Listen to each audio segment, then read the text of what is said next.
Indonesia dikenal sebagai negeri yang kaya akan keberagaman, dari suku, ras, bahasa, budaya, hingga agama. Semua keberagaman ini berpadu membentuk keindahan yang unik dan menjadi identitas bangsa kita. Di vlog kali ini, kami akan mengajak kalian untuk menjelajahi salah satu tempat yang mencerminkan indahnya keberagaman Indonesia, di mana toleransi dan saling menghargai tumbuh berdampingan dalam harmoni. Di Taman Bhinneka Nusantara ini, kita bisa menjumpai keberagaman yang dicerminkan dalam rumah-rumah adat dan juga rumah ibadah umat beragama.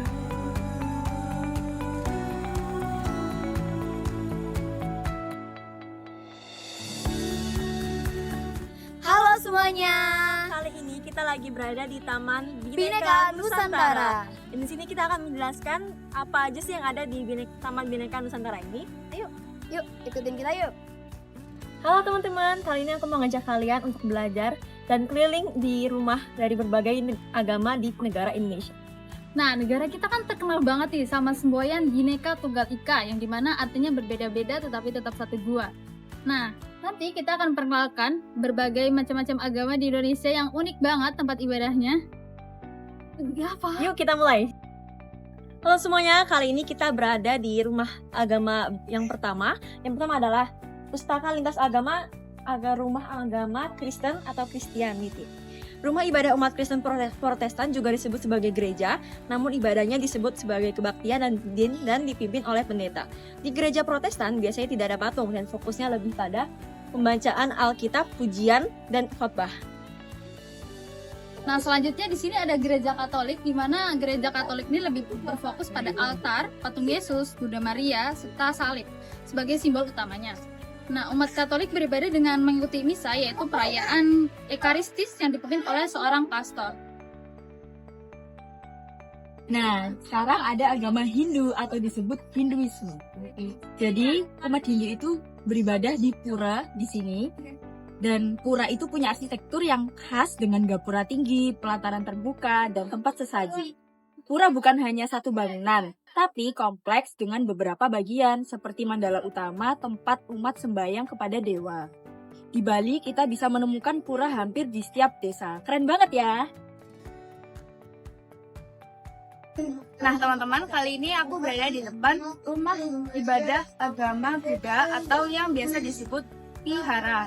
Nah, di vihara ini itu terdapat patung Buddha dan biasa itu digunakan untuk meditasi, berdoa, dan mempelajari ajaran Sang Buddha, dan juga dikenal dengan suasana yang sangat tenang.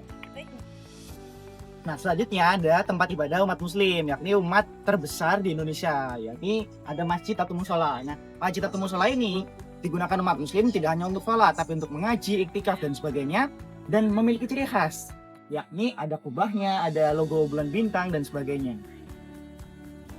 Nah, jadi itu semua adalah rumah ibadah dari keenam agama yang diakui legalitasnya di Indonesia. Nah, tapi di luar itu sebenarnya di Indonesia tuh masih banyak sekali kepercayaan. Lalu, kunjungan di Taman Bhinneka Nusantara ini mengenalkan kepada masyarakat bahwa agama di Indonesia itu tidak hanya Islam, Kristen, Katolik, tapi juga ada agama-agama yang lain.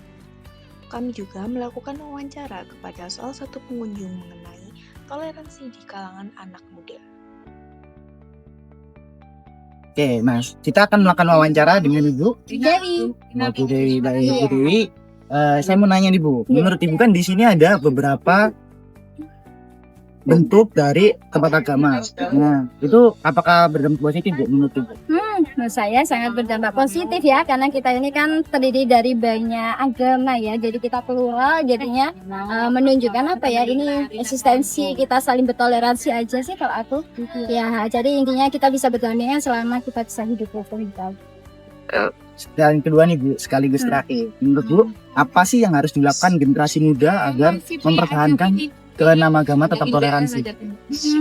Kalau saya sih kembali lagi kepada kesadaran ya, soalnya sekarang ini sedikit-sedikit demo, sedikit-sedikit agak ekstrim gitu ya. Kembali lagi kalau untuk generasi ya terutama generasi Gen Z ya, menyadari saya apa sih peranannya dia sebenarnya di dunia ini kayak gitu aja sih. Jadilah sesuatu orang yang berguna, bermanfaat, terus apa yang bisa dilakukan untuk mencapai kesuksesannya dia itu sendiri. Itu sih. Iya, jadi kalau aku sebagai orang tua ya tetap keep positive thinking terhadap anak gitu aja. Makasih ya Ibu Iya, Dewi. oke. Dari kunjungan ini, kita belajar bahwa keberagaman bukanlah sesuatu yang harus memisahkan, tetapi justru menjadi kekuatan yang menyatukan bangsa. Semoga kita semua dapat terus menjaga sikap toleransi, saling menghargai, dan hidup berdampingan dalam damai. Karena pada akhirnya, perbedaan adalah keindahan yang membuat Indonesia begitu istimewa.